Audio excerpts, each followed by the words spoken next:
Hi everyone, and welcome to Emsi webinars. Today we're starting a webinar on identifying best opportunities in your region and aligning them with 4+ apprenticeship standards. We have Andy Derman with us today. He's the MD of Emsi UK, and he will be the presenter.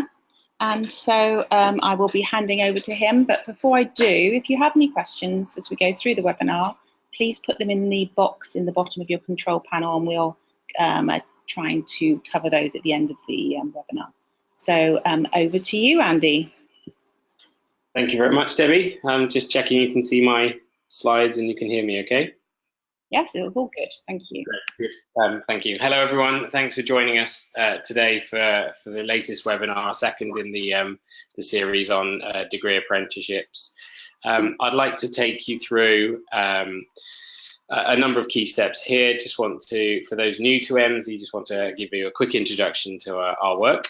I then want to reflect on the last webinar in case for those that didn't make it, and talk about the 3 steps model I shared with you before we move into thinking about understanding demand and labour market demand, both from a national and then a locally specific perspective, and then we'll just summarize those key points, and I have a few resources to share with you in the end.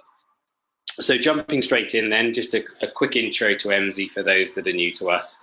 So our mission, our reason for existing is to help people make better decisions in relation to the labour market and the economy, and we do that through building sound, useful, action-oriented labour market insights, and we primarily deploy those to customers in the further and higher education sector, economic development, and a range of other sectors in relation to the employment agenda. Our focus today is, of course, the work we're doing in the higher educational university space, and again, it's about empowering you and your organisations and helping those that you serve to really understand that connection between the skills development activities that you're progressing and labour market outcomes, and of course, a big focus across the sector and a whole range of topics. Teaching excellence framework being a good example, and of course the apprenticeship agenda, which we're talking about today. So I wanted to just quickly start off by recapping the model I shared last time and the 3 steps around degree apprenticeship. For those that have were part of the original webinar and have seen the resources following on from that, you'll be familiar that the 3 steps really we saw following research amongst the sector was really first and foremost about building on what you already have in there. So a number of universities already have standards that have been developed through strong existing employer relationships, and the big question being posed at this stage, of course, is thinking about, well, can we maximize this? Is there more opportunity, even within just the 1 or 2 standards we might have in place? And we explored some thoughts on that one. Secondly, we then talked about how, building on that, the fact that we have put in place a fairly rigorous infrastructure around the apprenticeship agenda, that now we have that, where else can we go? And already talking to a number of yourselves and colleagues across the sector, once you get 1 or 2 things rolling, you start to see the positive outcomes that they bring. There's no shortage of new standards being queued up. The big question, of course, is how we prioritize and focus our efforts to make sure we bring the best opportunities through soonest. And then the third step that we talked through was thinking about how building on that and using good information, good labour market data to help build a good solid understanding of external demand is ultimately how we start to look to the wider labour market to actually shape our thinking thereafter and really be demand-led, market-led. And some fascinating conversations with a number of universities about the value and the importance of apprenticeships in helping to shape a new and broader portfolio within a university, engaging a broader audience and potentially having massive benefits back to the wider university and institution. So on all of those foundations were really built on the fact that it's critical to really understand the employment landscape and have good insights there about what's driving employment in and around our core communities. And that data and that insight, particularly through labour market information, can not only help you prioritise and focus, but is also then about working out how we take this and drive application. So once we have those or standards in progress, how do we make sure that we engage employers, target and build our customer base, both on the employer side and of course on the student side as well, depending on the dimensions there. So we definitely see, and today's session is about building out some examples of this, that good knowledge of the labour market is going to be critical, not just to making sure you prioritise and focus on the right things in this new and emerging environment, but have the capabilities to then deliver successfully against that. So that's just a quick recap on what we looked at, and there is a recording of the original webinar if you'd like more information there. So what I wanted to focus on today really was how we start to make the connection between level 4 and above standards and demand. So we'll look at it first in aggregate at a high level and then start to dig down thereafter. So one of the critical things is starting to make that link between the apprenticeship standards that are available and the labour market. And so, as you'll be familiar, there are a finite set of standards, and of course many more in production. But the challenge in terms of understanding the labour market demand is being able to connect that to insights about how the labour market is trending. And as we're talking about education and skills, in particular qualification standards, that linkage really primarily is about understanding the occupations those standards train for, and understanding the size and the nature of the workforce according to those occupations. And so we need to create that linkage between the standards and the occupations. For those that are familiar with the wonders of labour market information, we're referring to SOC, or Standard Occupational Classification codes here. There are 370 of them in the current standard in the UK. And we have undertaken a mapping whereby we've made those linkages, those connections between each of the 94 standards currently available, obviously a moving number, and the occupations they train for. And having made that connection, we can then really start to articulate on a standard by standard basis what the demand and opportunity looks like within national, regional and local economies. So let me just give you an example, fairly straightforward, but looking at the digital and technology solutions professional, you can start to think about the different occupations it trains for using those SOC codes, which then connects us into the data. We can look at the business analysts, systems designers, programmers, software professionals, and web design and development professionals, which obviously cover a range of specific job titles. And occupation is a cluster of job titles that brings job families together in a sort of consistent manner. And as I say, there are 370 of them in the current classification. So here's an example of how that linkage starts to get made. Some standards will link specifically to one occupation. Some might realistically actually link to a subset of job titles that fit within an occupation. And sometimes you have to make some assumptions, and to make the data workable, it ultimately needs to work its way into the SOC code methodology there to make those linkages. So there's a bit of fuzziness to do with it. It's not an exact science, but this is about helping get as close to the truth as possible. So mentioned the 94 standards when at the time of pulling this analysis together. I know it does move forward on a weekly basis, probably not quick enough for you guys and the work you're doing, but they are moving forward. So just a quick snapshot there. So across those 94, we can see obviously a good chunk of those, almost half of them are at level 4, but starting to see the development at other levels as well. And having done that mapping exercise, those 94 standards actually map through to just over 120 different occupations. As I mentioned, some standards will be quite aligned one-to-one. Some standards will be one-to-many occupations. And so, yeah, that all aggregates up to about 120 or so different occupations or SOC codes that the current standard set aligns to.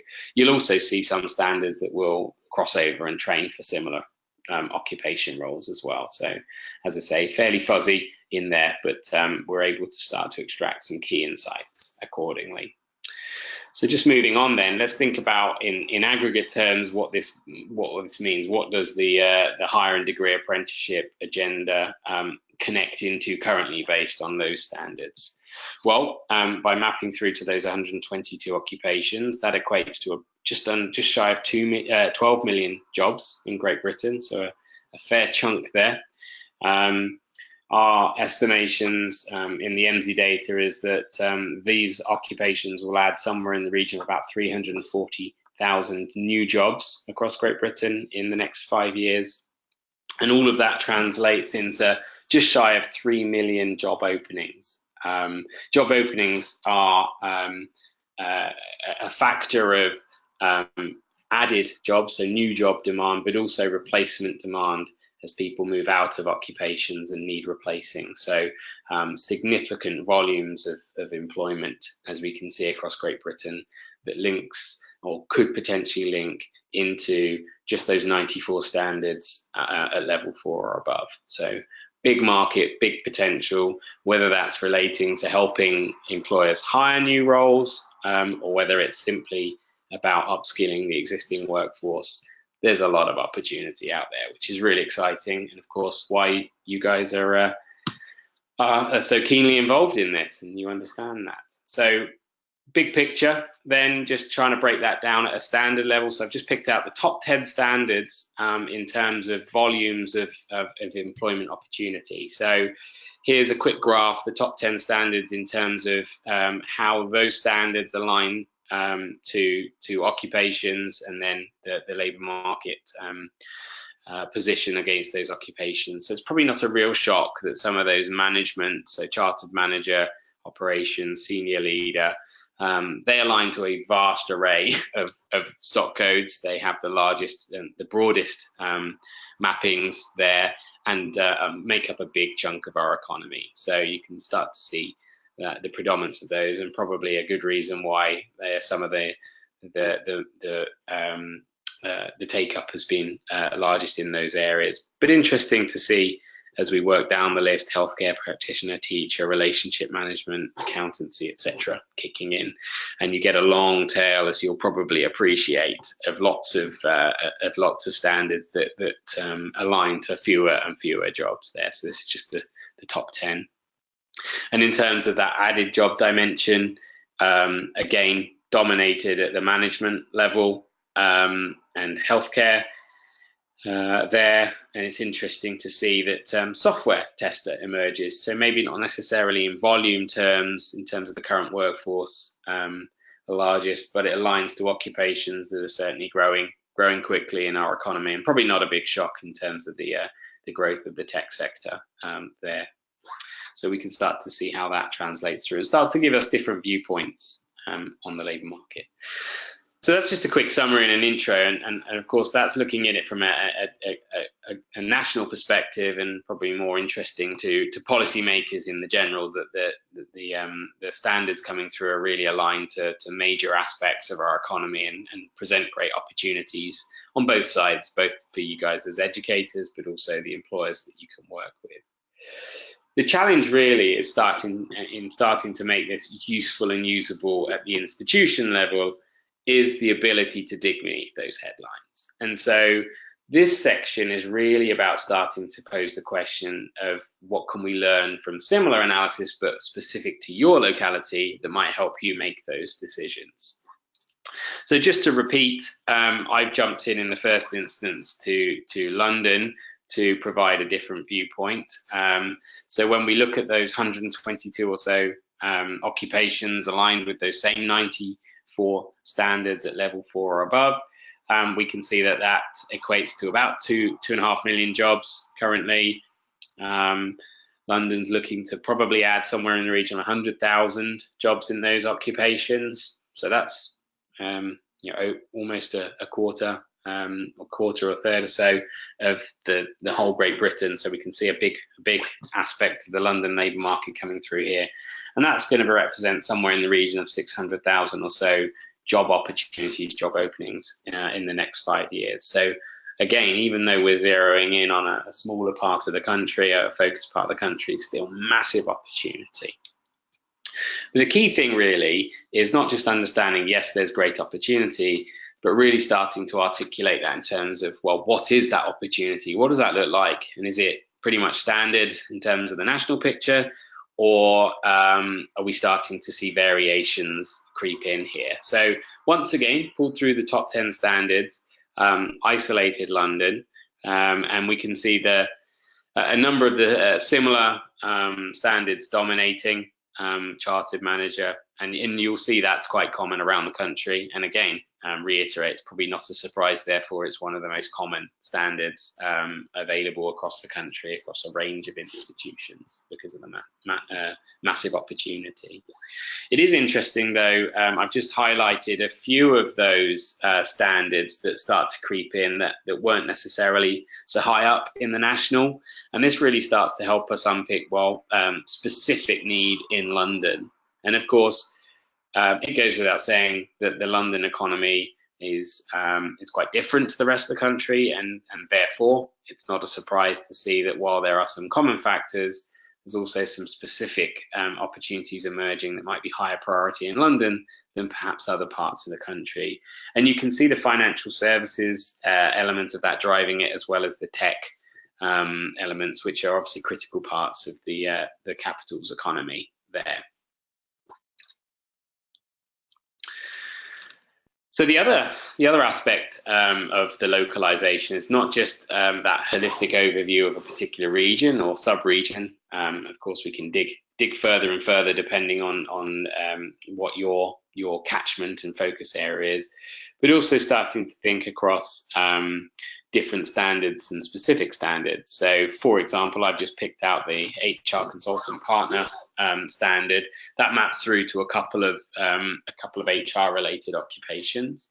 And when we observe this on a national level, we can see that yes, there is employment right across the board, but there are clear localities emerging, London and the Southeast in particular, the Northwest too.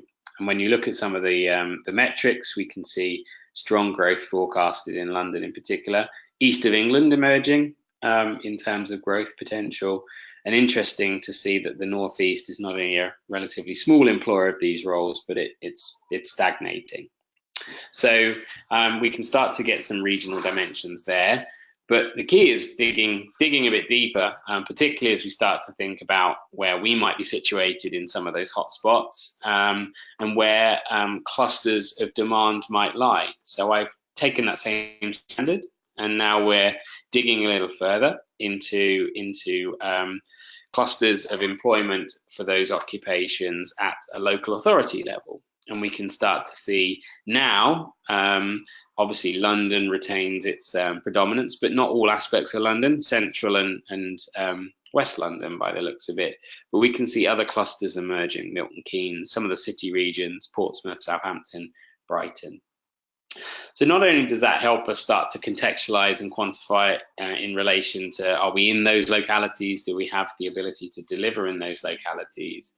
But as we dig into those specifics, we can start to glean more and more insight about those specific scenarios to help us move towards action. So I'm going to pick out a highlight here. So I just picked out Brighton as one of those hotspots.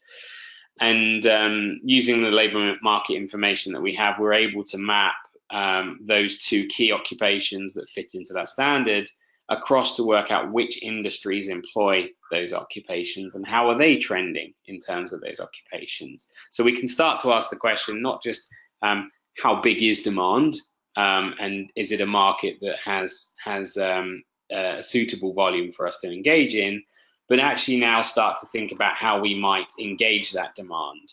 And ultimately, of course, with apprenticeships being not just about jobs, but also engaging employers, we want to know that there's sufficient demand for jobs in areas that we can help, but we need to ask the question, what types of companies employ this role, so that we can work out whether they're the sorts of companies we are or should be engaging with.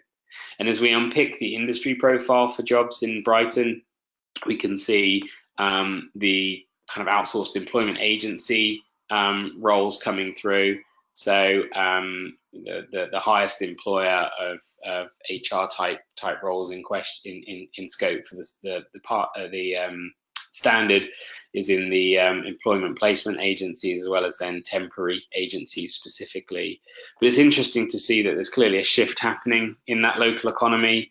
And while there is growth in the temporary employment agency activities, we're seeing some of that permanent employment placement actually forecasted to drop a bit. Meanwhile, you've got other sectors that employ HR roles: the public sector, business consultancy, education, financial services, of course, the hospital. So you're starting to see a whole range of potential targets in terms of organisations you might engage with your proposition. Of course, you can start to map across potential for levy versus non-levy paying activity there as well. And really the aim is to make sure you're focusing in on where the great volumes and growth opportunities lie. So as we localize, we're able to start to not just quantify opportunity from a planning and a priority point of view, but really start to move towards activity, marketing and engagement, sales outreach, and those activities there to help shape the proposition. So those are just a few examples. You'll appreciate plenty of different examples we could work through, and I'd be delighted to work them through with you. I wanted to keep this pretty focused to share those ideas, and would be happy to take those offline for you specifically. So I'd be delighted to talk with you on those. I just wanted to quickly then summarize what we've just covered. So as we set out at the beginning, understanding employment trends, of course, is a critical factor in working out market demand, particularly around degree apprenticeships. At the end of the day, apprenticeships are jobs, and labour market information helps us understand the size, volume, nature and direction of jobs. So that's, for me, of course, a fundamental. But the value of the data is really in interpreting and understanding and shaping your activities. And of course, the importance of digging into this type of insight is that, as we saw with the London example, the HR example, labour markets do vary greatly around the nation. We don't have one economy, we have a lot of economies that come together to become ultimately UK PLC. So how do we align ourselves into those regional variations? And of course, that's all leading towards the fact that understanding your local labour market is largely a critical factor. So, delivery models in terms of delivery around apprenticeships often, especially if it's day release model, may limit the sort of scope and reach geographically. Anecdotally, I've heard this a lot, that employers do have a preference to deal with local providers where they can build strong partnerships. And those partnership opportunities emerge not just in terms of the partnership between yourselves and your customers, but also thinking about the potential to work with local enterprise partnerships, with other providers, further education, perhaps around progression pathways. Well, place is a great factor to bring those partnerships together. And probably the most important, of course, is that your locality is one of your USPs. It's one of the things you have potentially on your competitors who have their own USPs in their regions. So why not play to that? Not the only one, but certainly one of the key USPs that you can work to.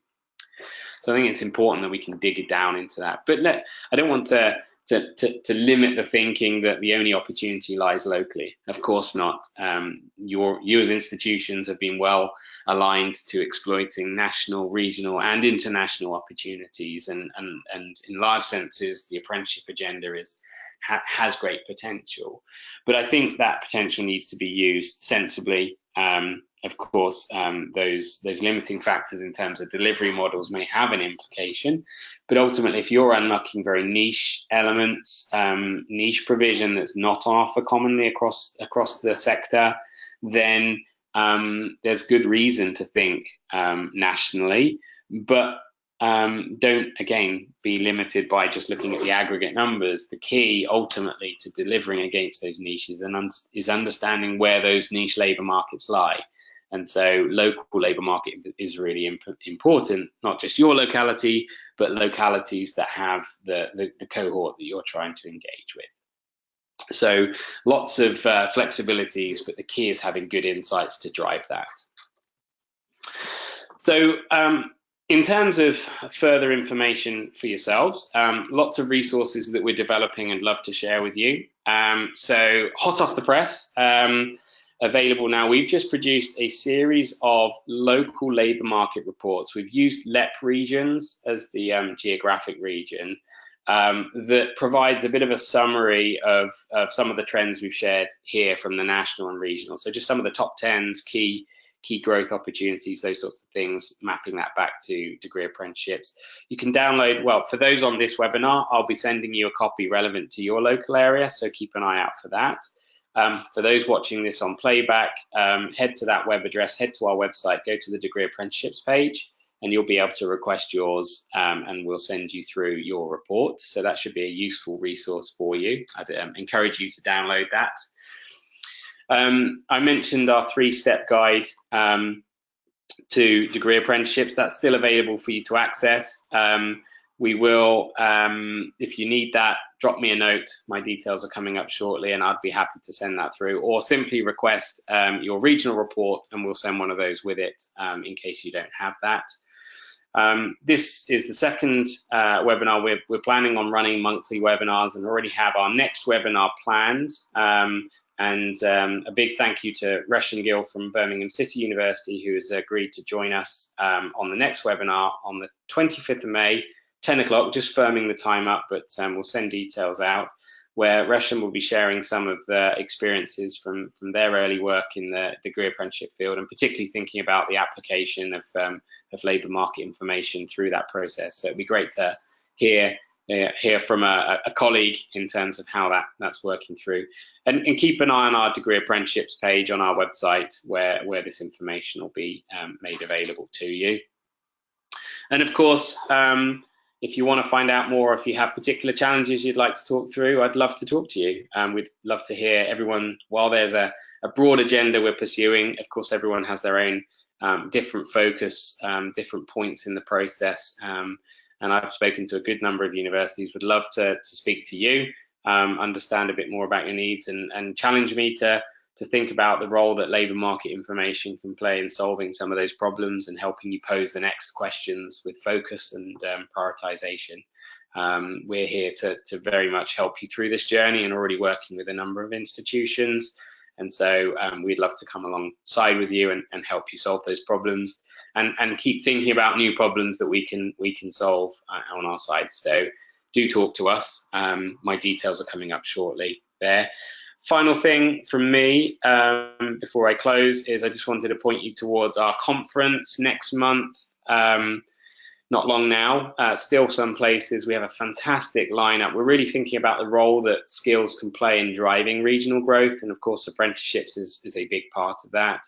We have speakers from the CoLab group, from the Institute of Economic Development and the Gatsby Foundation, giving keynote speeches from different perspectives, and some great workshops, including Resham, who I've mentioned, who is an absolute star, by the way, who will be presenting a case study, and I'll be joining him for that. I know we have a number of universities signed up, and love to have you along.